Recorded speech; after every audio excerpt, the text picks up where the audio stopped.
Okay, so thank you so much to the Autism Science Foundation for asking me to give this talk. It's a great privilege and an honor to be scientific director of Spark for Autism. And today's talk is obviously the work of many, many people on our team. So acknowledgement to everyone who helped build this presentation. So before I get into the COVID-19 surveys, I just want to tell you a little bit about Spark. So Spark is the largest autism research study in the world. We have actually recruited 250,000 participants as of last week, and that includes 100,000 people with autism. So the numbers I think I gave to you were outdated. We've collected and made available genomic data for more than 50,000 people. So that's available for qualified researchers. The goal of Spark is really to accelerate clinical research in autism, and that is done through our platform called the Research Match platform. We provide access to anyone in the research community who wants to recruit participants from Spark into their own research studies. We contact participants and tell them about studies that they might be interested in, and then they can decide whether or not they want to participate. And through this program, we've actually matched more than 30,000 participants into more than 100 different research studies around the world. As part of Spark, anyone in the United States with autism can participate. So the only requirement is that they have a professional diagnosis of autism, and that just means that they were diagnosed with autism by a health professional. People can join online at our website from the comfort of their own home. There's no clinic visit required. You just go to sparkforautism.org and then decide how you want to participate. As part of Spark, people can choose whether or not they want to participate in the genomic analysis and submit DNA samples. As part of this, we are committed to returning genetic results to participants. So when about 10% of people with autism that join the study, we actually can identify a primary genetic cause for their family members' autism, and people can choose whether or not they want to learn this information. For people who do get a diagnosis, they are then invited into our sister study called Simon's Searchlight, and this provides them access to a community of people with the same genetic diagnosis as themselves. And through both of these cohorts, our goal is to accelerate genetically driven research in autism. Okay, so when the pandemic hit, I think we realized quickly that we could use our platform to quickly assess the situation and quantify and characterize the impact that COVID-19 has had on our community. So starting in April 2020 and every few months since then, we have released a survey to the Spark cohort and have asked a lot of questions about how COVID-19 has disrupted their lives. And so you can see here in April 2020, we started with 9,000 respondents. And since then, we've released surveys to these original 9,000 respondents, and people can decide whether or not they want to participate every time. So we've been doing this ongoing. All this data is available to researchers at our website. I'll tell you a little bit about the demographics of the participants. These numbers and most of the numbers that I'll talk about are coming from the last two surveys. So not surprisingly, 95% of respondents are moms. That mean age is 45 years. We also can look at where they live, so geographically, whether they live in a rural or urban community. So most people are living in some kind of metropolitan area, but we do have some participants who live in more rural areas. We published our key findings from the initial two surveys, so from April and May last year. Not surprisingly, we found that over 75% of people are reporting major disruptions in their ASD services. Access to remote services was really limited. Unfortunately, many parents were saying that they didn't see any or much benefit from remote services. I think early on it was really hard because we caught everyone by surprise and people weren't prepared. Educators were also not prepared to teach online. So there was a long adaptation period. So this has been published. And over time, you can see how COVID has directly impacted families over the past year. So in April of 2020, only half a percent of participants were reporting that they had a positive person in their household. But you can see as of last month, 18% had reported that they had a COVID-19 positive person in their household. We also asked about the burden in their own community. So we asked if they knew someone who was hospitalized from COVID-19, and that's the yellow line. So you can see from April of last year, it went up from 4% to 35%. We also asked if they knew someone who died from COVID, and you can see the number increase. So as of last month, about a quarter of people know someone who has passed away from COVID-19. Of interest was definitely how much ASD services were disrupted. So we asked parents every time we had a survey, what percentage of your child's ASD services are disrupted currently? And you can see from last March, most of services were disrupted early on. But unfortunately, you can still see, and there really hasn't been much change from November to last month, that on average, people are reporting that 50% of their child's ASD services are still disrupted. We also asked about school hours and whether people were attending school online or hybrid or in person. These numbers haven't changed much throughout the school year. So yellow is November and blue is March. So the number of hours, if you're online, are about 17. If you're in person, you're getting a full week of school, about 28 hours, and hybrid is somewhere in between. Unfortunately, though, the most kids, so 39% as of last month, are online only. So you can see why and every hour matters for ASD services. I know this from my own family, that every hour does make a difference. And so you're seeing that 40% of students are still online and definitely not receiving the full hours of school that they would have otherwise. I think an important topic for our community and for public health at large is vaccine hesitancy. This is a really timely topic and also a topic that is familiar to the autism community. So we did ask, starting in November, questions about vaccine hesitancy. So you can see here, in November of 2020, we had 3,100 respondents, and the question was, when the COVID-19 vaccine is available in your area, do you intend for you or others in your household to receive it? And you can see that 60% of participants were either not sure or said, no one in my house is going to receive this vaccine.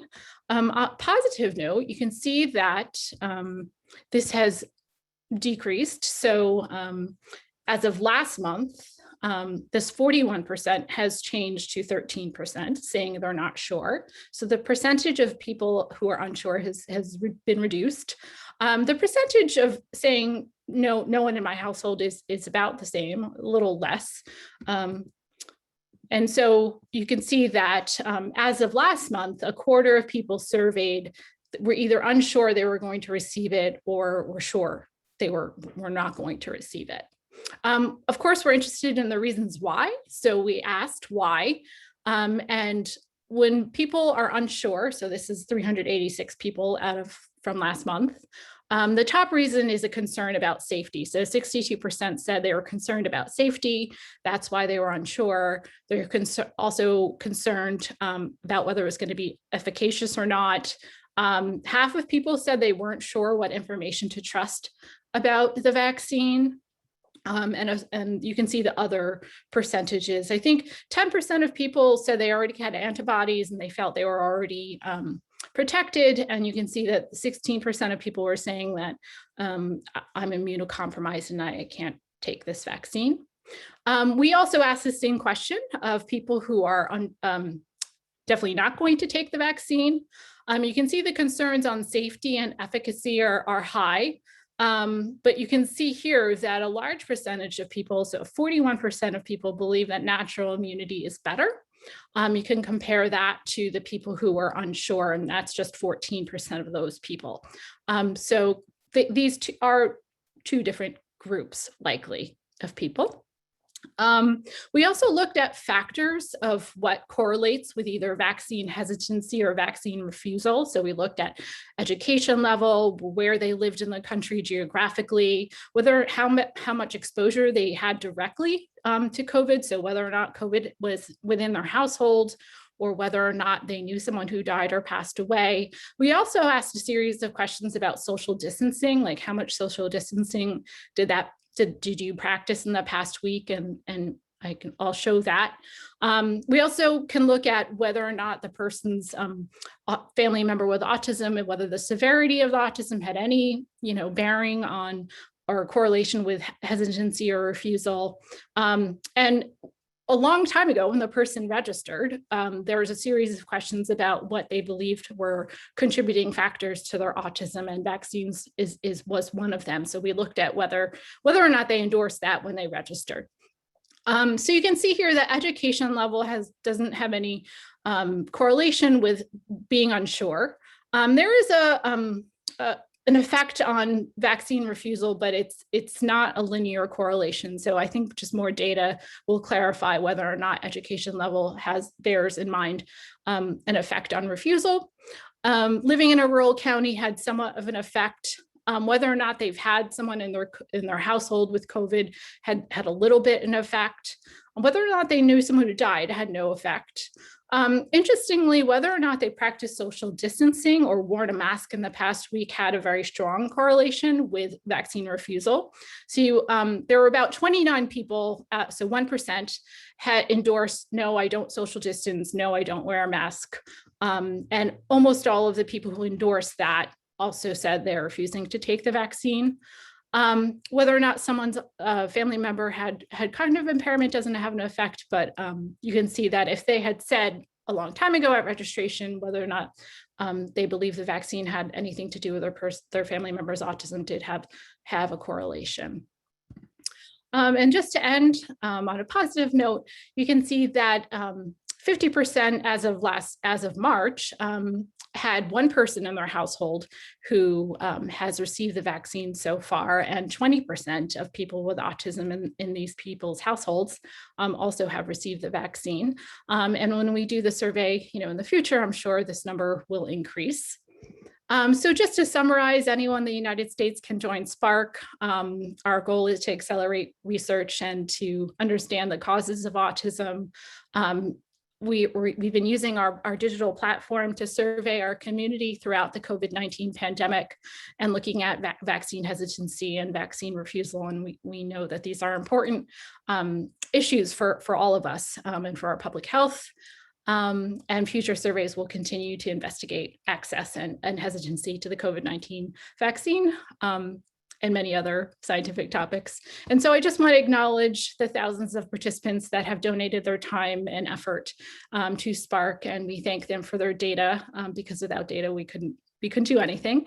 And for everyone on the Spark team at the clinical site networks, the geneticists who work with us, and our incredible Spark study team, I'm very grateful. So thanks.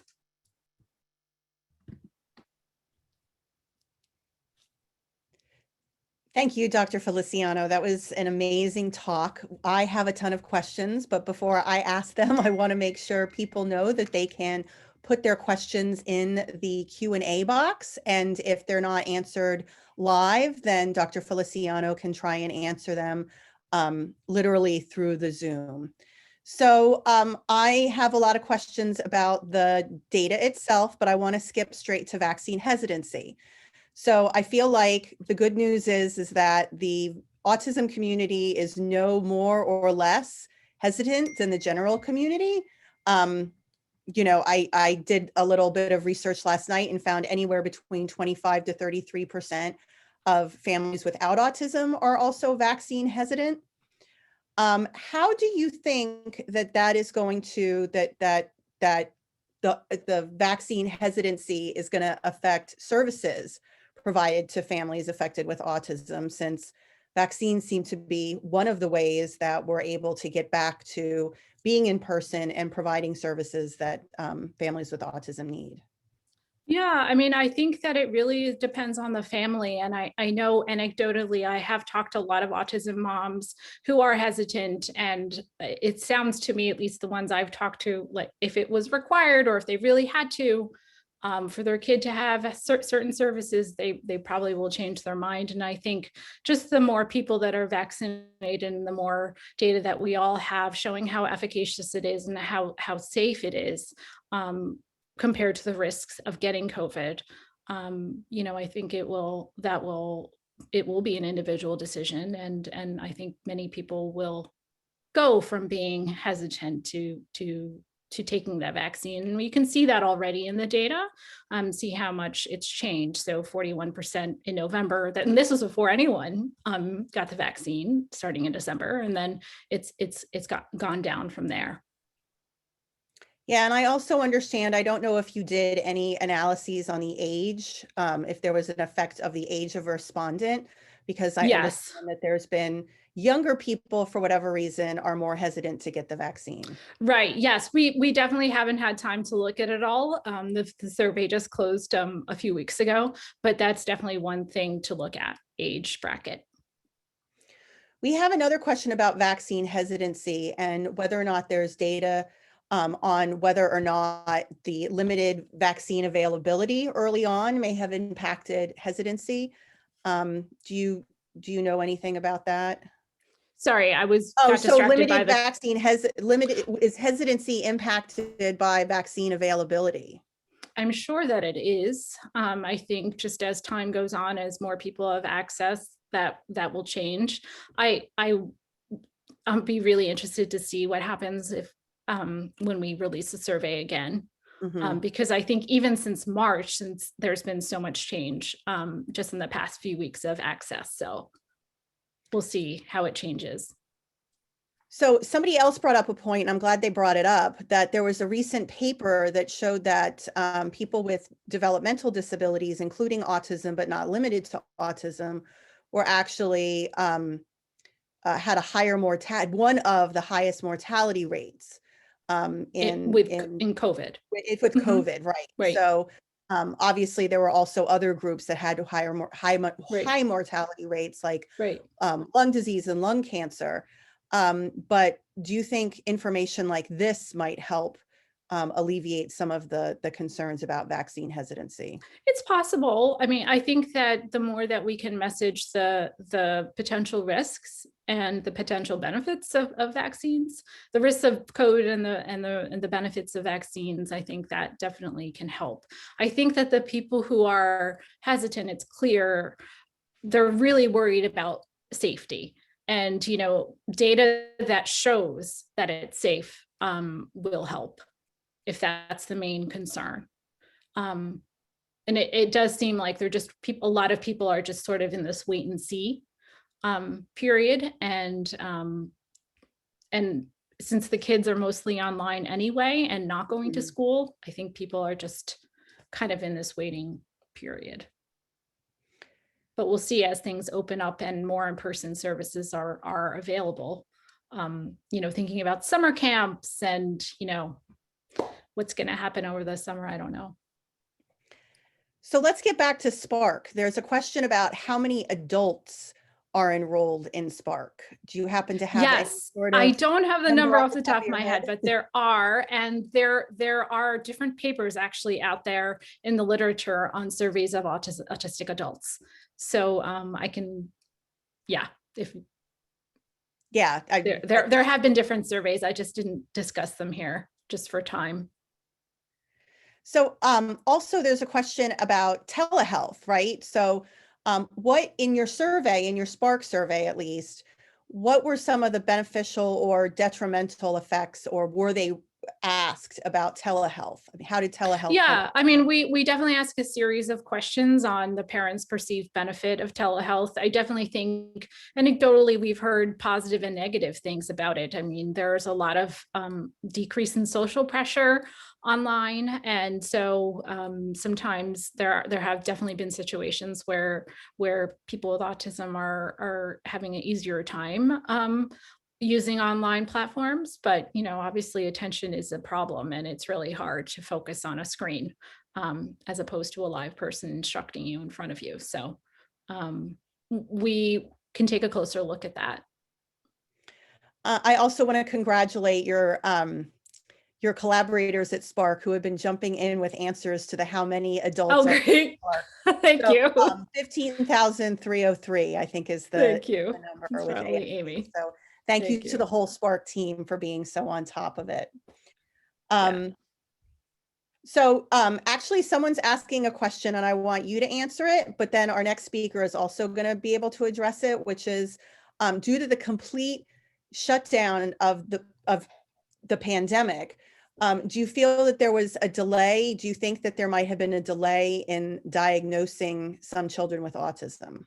Oh, I'm sure there has been. I mean, I think that the online platforms are not as effective, or to diagnose someone with autism on Zoom is not possible. So I'm sure there has been, which is really terrible, and a profound impact on our community. So our next speaker is going to actually address that question, but one more question. It was a question about for the Spark participants who don't get a genetic report back, right? Can you explain a little bit about the genetic report when you sign up, how that whole process works, who gets a genetic report, what happens if you don't get a genetic report? Right. I mean, the genetic analysis is ongoing and we're doing so much analysis every week. I want to reassure people that we're looking at everyone's DNA constantly and reanalyzing with every iteration of data that we get. And there are people last year that we sent an email saying we don't have a result, but because of new research and new data, and reanalysis, we're releasing those results now. So the 10% number is because that's the percent of people we can find something. It's not because we're choosing to restrict it to 10%. So I think that is if there's that misconception, I just want to clarify that. So when people join, they send their DNA, and we sequence the DNA in pretty large batches. So we sequence like twice a year when we've got 15,000 samples or more. And then the data gets cleaned and analyzed, and we look at everything, looking at different pipelines of data, so CNVs and de novo and inheriteds, and we are just returning the results that we are confident in right now. So I think it's definitely been a work in progress to build all the infrastructure required to at the scale. And so I think at this point, if you enrolled today, I would hope like your DNA would be sequenced within a year, and then you would get an email saying, no, we don't have any results for you, or we do have results for you. Yeah. So it's just a constant iterative process.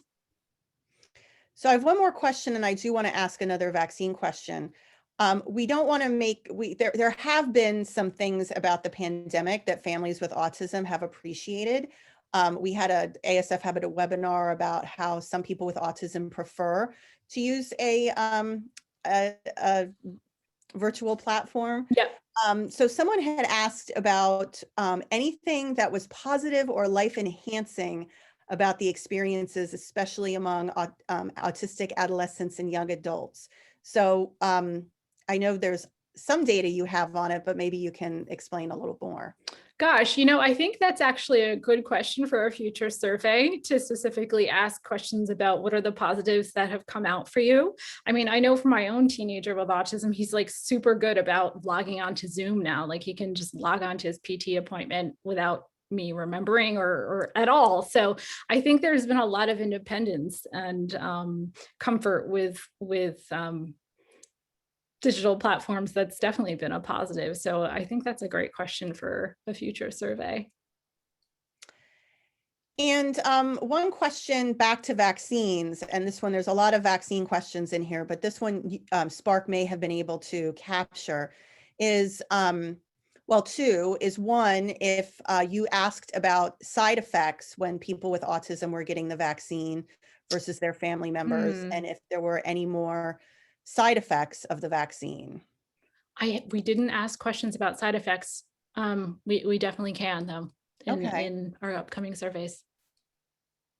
And then also, since you ask about race and gender, Yeah, and not, sorry, race and ethnicity, was that a factor in terms of vaccine hesitancy? there was some effect. It's not super strong, but there was some effect, and we can analyze that more. Okay. Okay. Well, I think a couple more questions came in. So this is a very good question. So in your survey, back to the Spark survey, in your survey, was there any differences between how people who were minimally verbal or who, and this, I know you did an analysis on this on vaccine hesitancy, but just in terms of the COVID, the access to care during COVID part, were there differences in families who were able to access care and those who had children who were, or who themselves were minimally verbal, or had children who were cognitively disabled? So We can take a closer look at that. I know that age, so younger kids were more impacted just because they probably really can't do online Zoom, ABA. So there was definitely an effect on age. Severity, I can't recall off the top of my head, but we can definitely look, and it might even be in the paper.